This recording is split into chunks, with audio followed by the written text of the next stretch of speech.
Aben Alexander, a Harvard-trained neurosurgeon who was a skeptic when it came to religion, survived a near-death experience, and he now carries the memory of what he says was a journey to heaven, a journey that all his scientific training cannot explain. A lot of people are going to say, "Doctor, it was a hallucination. Your brain got zapped by this disease, all the wires got crossed, and you saw a girl on a butterfly wing and you were spinning up in a melody." I know this was not a hallucination, not a dream, not what we call a confabulation. I know that it really occurred, and I know it occurred outside of my brain. मरिसकेपछि के हुन्छ? यो संसारको सबैभन्दा रोचक प्रश्न हो।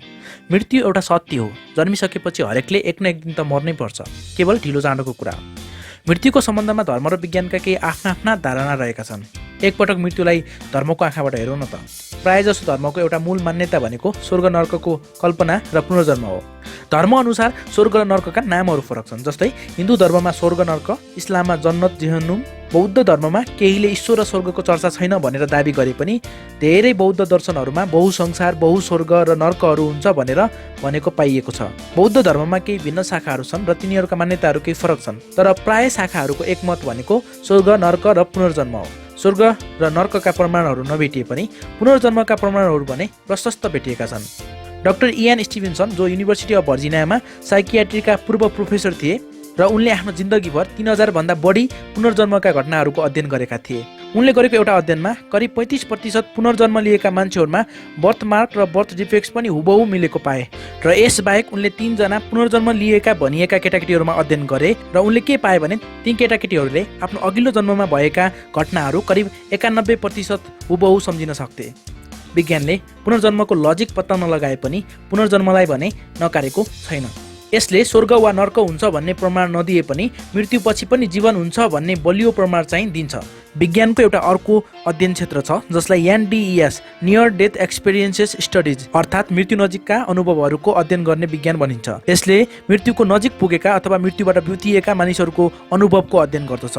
Near death experiences अध्ययनका क्रममा वैज्ञानिकहरूले मृत्यु नजिक पुगेका वा मरेको केही सेकेन्ड वा मिनेटभित्र फेरि जिउँदो फर्किएका मानिसहरूको अध्ययन गरे र उनीहरूले ती मानिसहरूले 3 प्रकारको अनुभव गरेको पाए। केहीले आफ्नो मृत शरीर र वरिपरिको पुरै वातावरण दुरुस्त देख्न सक्थे भने केहीले एउटा टनेलबाट गइरहेको महसुस गरेका थिए र केहीले चाहिँ केवल अन्धकारको मात्र महसुस गरे। यस्ता अनुभवहरूको बारेमा अध्ययनकर्ताका केही मतभेदहरू छन्। एक थरी अध्ययनकर्ताहरू त्यस्ता खाले अनुभवहरू केवल भ्रम हुन सक्ने भनेर दाबी गर्छन् भने अरू अध्ययनकर्ताहरू सबैजसो केसहरूमा भ्रम मात्रै हुन नसक्ने, त्यसैले मृत्युपछि जीवनको अस्तित्व रहने विश्वास राख्छन्। इमिली विलियम केली युनिभर्सिटी अफ भर्जिनियाको पर्सेप्चुअल स्टडिजको डिभिजनमा काम गर्ने एक साइकोलोजिस्ट हुन् र उनको डिपार्टमेन्टले NDES नियर डेथ एक्सपिरियन्सेसहरूको अध्ययन गर्दछ। उनले एउटा अध्ययनको क्रममा मृत्युको अन्तिम घडीमा भएका केही मानिसहरूसँग अन्तर्वार्ता लगिन् र उक्त मानिसहरू ब्रेन डेथ अथवा कार्डियक डेथ भइसकेपछि पनि उनीहरूको चेतनाले काम गरिरहेको कुरा उनले पाइन्।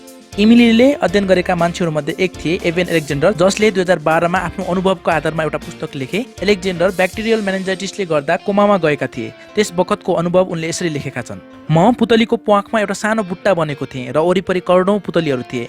हामी फुलिरहेका फूल र रुखहरू हुँदै उडिरहेका थियौँ। त्यहाँ झरनाहरू थिए, तालहरू थिए र सुनौला वस्तुले त्यो ठाउँ झकिझकाउ थियो। एलेक्जेन्डरले त्यो ठाउँ निकै वास्तविक र उनको अनुभूति एउटा कल्पना मात्र नभएर यथार्थपूर्वक घटना भएको बताएका छन्। के एलेक्जेन्डरले भोगेको कुरा स्वर्ग नै थियो त? तपाईलाई के लाग्छ? कृपया कमेन्टमा लेख्नु होला। अनि यदि यो च्यानल सब्स्क्राइब गर्नुभएको छैन भने सब्स्क्राइब पनि गरिदिनु होला।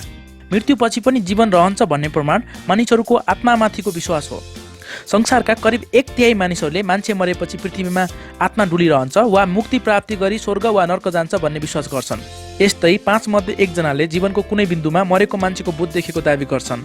2016 मा समाजशास्त्री डेनिस र मिसेल वास्कलले भूत देखेको केही मानिसहरूको अन्तर्वार्ता लिए र ती मानिसहरूले आफूहरूले अचम्मको, डरलाग्दो र अविश्वासिलो वस्तु देखेको दाबी गर्दथे, तर उनीहरू आफै साँच्चै देखेको वा भ्रम भन्ने कुरामा दुविधामा थिए। विज्ञानका अनुसार हाम्रो आत्मा भनेको एउटा इनर्जीको स्वरूप हो र विज्ञानकै कन्जर्भेसन अफ इनर्जीको सिद्धान्तले इनर्जी न त बनाउन सकिन्छ न त विनाश गर्न सकिन्छ भनेर प्रमाणित गरेको छ।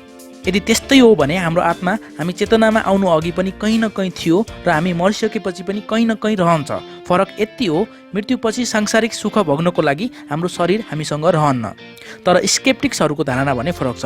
उनीहरू हाम्रो चेतना शून्यबाट सुरु हुने र मृत्युपछि शून्यतामै सकिने विश्वास गर्दछन्। वास्तविकता जे जस्तो भए पनि हामीले एउटा कुरा स्वीकार गर्नै पर्छ, मनुष्यले सबै कुरा जानेको छैन।